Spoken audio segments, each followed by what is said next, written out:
Hi, this is Howard Tiersky, CEO of Moving Interactive, with another installment in our Digital Innovation Series. Today's topic is mining your call center for digital gold. Here at Moving Interactive, we work on projects that involve driving web or mobile transactions across a range of industries, including online shopping, financial services, subscriptions to digital or traditional media, and other categories. Now, there's a natural tension between the call center and the digital team in many organizations. In many cases, digital channels are correctly viewed as a lower cost way to interact with customers, and a priority is placed on shifting as many customer interactions to online as possible. At the same time, call center interactions generally have higher conversion and cross-sell. In many cases, a skilled and motivated customer service agent can be more effective and more intelligent than a website can at selling. And there are many nuances to this. Websites excel at displaying visual information, which clearly is not possible on the phone. The reality is that both channels have their role and optimally should play off one another to optimize the overall value of the customer's experience and the overall customer value for the enterprise. Now, there are actually many facets we could talk about regarding the interplay between the call center and the digital world. But today, let's focus primarily on this one: the call center as a goldmine of rich information to aid in the ongoing improvement of the digital experience. How does it do that? Well, before we dive into that, let's review for a minute what we are really trying to achieve when we optimize a digital channel. When we look to improve the business outcomes of any digital experience, we usually begin with a model that looks like this. Ultimate business benefits are almost always correlated with trying to drive some kind of customer behavior, such as increased conversion, transaction size, or repeat business. If we can successfully encourage the customer to engage in the desired behavior, we achieve our business goals. So one way to look at our job in the digital world is that we're here to drive desired customer behaviors. The most successful way we have found to do that is to start by first trying to understand who are the people whose behavior we're trying to drive. What are their key characteristics, their goals, their concerns and fears, even their hopes and dreams? Second, we want to know, with respect to the specific behaviors we want to drive, what are some of the motivations that trigger that specific behavior, and what are the concerns that hold it back? For example, if we're selling large flat-screen TVs, we may find that for a certain segment, the immersive thrill of watching a football game on a giant set in their own living room is a major motivating outcome. Or perhaps it's impressing their friends with the size of their display. At the same time, uncertainty over how to install a large heavy TV into their wall might be a point of concern or a buying objection, as salespeople refer to it. Other buying objections can include cost, reliability, trustworthiness, fit into their lifestyle, etc. Understanding how to increase a customer's motivation towards their desires and your desired behaviors, and how to help overcome their objections, that's the key formula for conversion. Third, we want to know, with respect to a specific digital experience, perhaps one which we're currently trying to optimize, what characteristics of that current digital experience, perhaps its features, content, design, navigation, which ones are successfully pushing those motivational buttons and avoiding or overcoming the key points of resistance, or where is it that that balance is not working well for users? Okay, so to optimize the digital experience, we want to understand who our customers are and what behaviors we specifically want from them, what drives them towards the behaviors we want to target and what holds them back, and where our current digital experience succeeds and fails to drive behavior. Getting a clear perspective on this information is hugely helpful in directing our efforts towards designing the most effective digital experience and prioritizing investment. Okay, now, back to the call center. The call center and the people who work there can be a tremendous resource in helping us understand the customers. Let's talk about 4 specific techniques to mine your call center for the kind of digital gold that will help us improve our online experiences. First, consider your customer services representatives as user experts. After all, they typically are trying to do the same thing that we are trying to do in the digital realm, to influence the customer's behavior. In fact, call centers are full of people who spend all day, every day, talking to your customers and potential customers. If you spent all day, every day, doing anything, after a while you'd be pretty darn good at it. So your call center reps generally know and understand your customers very well. Talk to them. Most CSRs have months or years of trial and error experience around what types of approaches work well with customers to get the desired behavioral outcome. In sales-oriented call centers, many CSRs are on commission. The ones who don't figure out how to understand the customer and drive their behavior, they generally don't make much money, and so they don't stay long. The ones who figure out how to make it work, those are the ones you want. In fact, ask the call center management to connect you with the most successful reps. Call centers always have very detailed stats on each employee's performance. Talk to the ones who have the best track record at driving behavior and ask them their secrets. Also, consider finding a few digitally astute CSRs and bringing them into your design process occasionally. Let them look at your prototypes for new features and listen to what they have to say. And don't do this with the executives that run the call center, at least not for this purpose. You want the people who spend their days on the phone with customers. They may not have digital perspective, or at least not as much as your online teams do, but that's fine. You can filter their input accordingly, but definitely gather their raw insights. Second, get trained as a customer service rep, or at least read the call center training materials.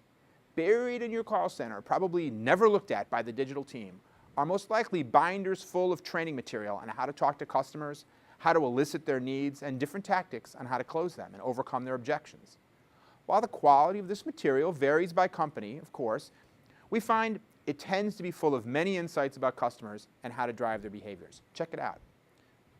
Third, jack in. Have you spent time jacking in? Great. Then you know that it means spending time sitting side by side with a call center rep with a second set of headphones, listening to their conversations with customers.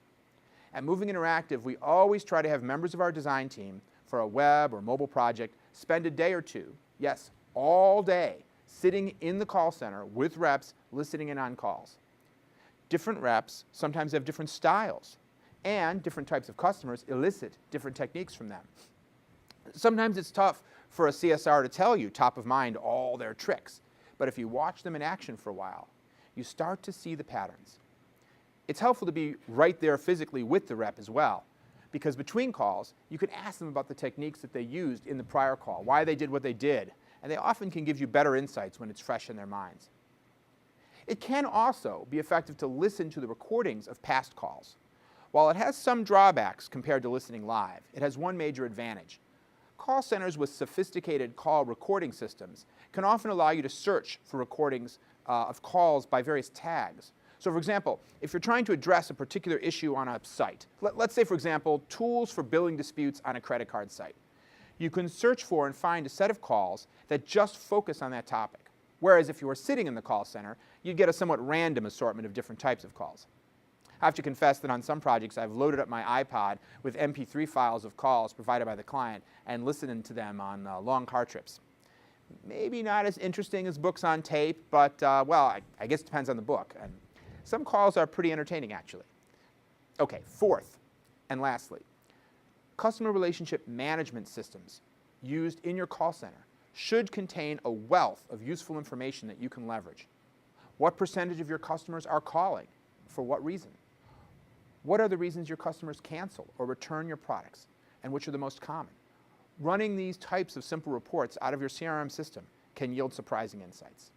Okay, so there are 4 techniques for gathering data from your call center. 1, use your CSRs as user experts, interview them and involve them in your design process. 2, review the training materials for insights. 3, jack in and listen to calls or listen to recorded calls on a specific topic. 4, mine the CRM system. Now let's slice this a slightly different way. Let's dive in a little deeper on what specifically are you looking for through all these techniques to gather information. Well, in many cases there are surprising insights that might not fall into one of the categories I'm about to describe, but let me briefly mention 4 types of things that we always look for. First, types of customers. Often you will find that you can learn about some very useful distinctions between customers along some particular dimension. For example, if you're selling vacations, might discover your CSRs try to find out very quickly in the call whether kids are traveling or whether it's an adult vacation, because that makes a huge difference. If you're selling exercise products, understanding a customer's past experience with exercise or weight loss or fitness can inform how you sell them. So notice these types of distinctions that CSRs might look for. We'll do a whole other video on the topic of customer segmentation. But keep an eye out for the different flavors of customers and what distinguishes them and how the CSRs look to determine that early in a call. In the digital realm, it's not only important to keep in mind the various different types of customers that we need to appeal to, but sometimes it's possible to segment the customer and provide a different experience to different types of users. You can gain insights into how best to do this and when it makes sense to focus on this through this type of research. Second, the second thing to look for, sales tactics. You can learn the different key objections that different customer segments tend to have and how different sales tactics are applied in different situations against those objections. What product attributes are emphasized in different circumstances? What types of wording and language is used? What tone or style is used? Bear in mind, these CSRs have often iterated for quite a long time to find the right recipe that will be most effective. Another thing to listen for in the way of sales tactics, how does the CSR handle the upsell? Conversion is typically higher in a call center than online anyway, but upsell is typically much, much higher. Are there tactics you observe in how the CSRs handle upsell that you can adapt for online? The third type of information to look for, website problems. A certain percentage of the people calling the call center have already been on the website or mobile application and are calling because they were unable to complete their task. Perhaps because the content or feature they were needing was not available, or perhaps because they just couldn't find it or got frustrated. Naturally, we want to understand these situations in detail. Listen for these issues when you listen to calls, but also ask the CSRs if they can remember what are the most common types of issues they hear about, and search the CRM system for these issues as well. If that's hard to do, or the information, the specifics about the problems people had isn't there, see if you can get fields added to your CRM system to specifically capture anything a customer says about problems with the digital channel and monitor those systems regularly. And lastly, listen for unmet needs. Some people may call the call center because they want to buy something that they can't find on your website. And maybe the reason they can't find it on your website is that you don't sell it. But patterns of callers looking for the same thing that you don't offer might suggest a new opportunity. And the same goes for tools or features of the website or mobile app that customers may be seeking. Okay, so to summarize that, 4 types of things to look for across all those 4 sources of information we discussed earlier. Insight into the customer types, sales tactics including upsell, problems with the website, and unmet needs. Now, a few thoughts in closing. First, call centers and digital channels are different. Of course, not everything that works in a one-on-one voice conversation could work online. But some things actually can be lifted directly from the call center and applied right away on the web. And in other cases, it might require the imagination of your digital team to figure out how to utilize a call center learning in a way that works in digital. Second, we focused here today on call centers, but in reality, many of these tactics can be used with other customer-facing roles as well. For example, I remember a project to create the new digital customer experience strategy for General Motors. We spent a lot of time in dealerships understanding how good salespeople sell cars, and it generated a ton of great insights for the web. And lastly, as useful as the call center can be to the website, there are many ways that the digital team can be very helpful to the call center's effectiveness. For example, it's common for call center reps under certain circumstances to encourage a customer while on the phone to browse to the site, perhaps to see a product photo or access some other type of visual information. Is your website making this as easy as possible? For example, are there URL shortcuts to commonly used web pages in phone discussions that would save CSRs from reading off long URLs on the phone? There are many ways to maximize enterprise value through close cooperation between the channels, both digital and traditional. Hopefully, you already have this type of mutually beneficial relationship going on in your organization. Okay, let's wrap it up for today. I hope this has been valuable for you, and I'd encourage you to check out our other thought leadership videos and white papers on our website at movinginteractive.com, or connect with us on Facebook, Twitter, Instagram, or any of our other social media touchpoints. And if we at Moving Interactive can be of any help to you in your digital innovation efforts, please don't hesitate to reach out to us. Full contact info is on our website, or email us at info@movinginteractive.com and we'll get right back to you. With that, this is Howard Tiersky, CEO of Moving Interactive. Thanks for watching, and as always, wishing you tremendous success with all your digital innovation efforts.